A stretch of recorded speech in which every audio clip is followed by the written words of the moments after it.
I don't think so. It doesn't, because the control of our minds is the one thing that we own. It's the one thing that is not,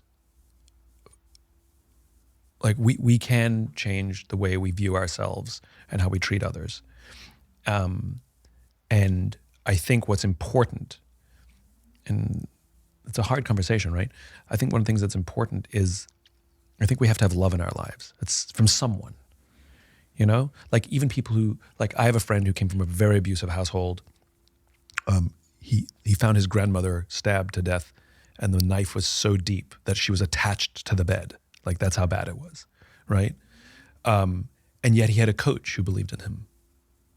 And so I think to have someone believe in us, to have one person see a spark in us, helps us recognize that it helps us see the spark in ourselves.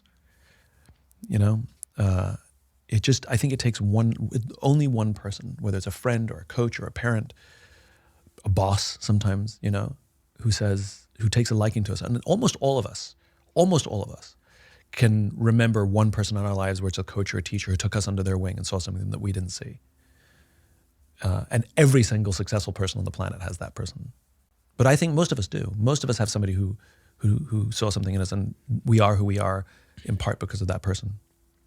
Having someone in our lives kind of links back to something you were talking about earlier about trying to be less individualistic in our approach to our lives and our careers. Lots of your work, and I was on your video subscription library, and lots of your work has that as a through line about connection and people and teams. And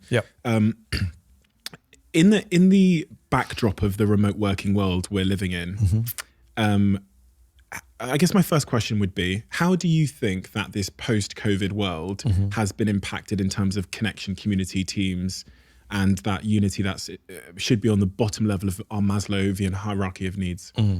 Well, I mean, obviously it took a step back, you know, though there are, again, I always think of things in terms of balance, right, and cost. So it's not good or bad, it's both, right? And so let's weigh both. Of course, we have freedom of schedule now that we didn't have. We have freedom to live wherever we want, which we didn't have. We have freedom to pick our kids from school or go to the dentist, where we used to have to ask permission or take time off. We have that freedom now that we didn't have.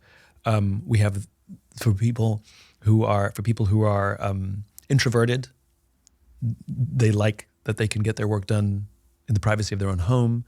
You know, there are many advantages to remote working.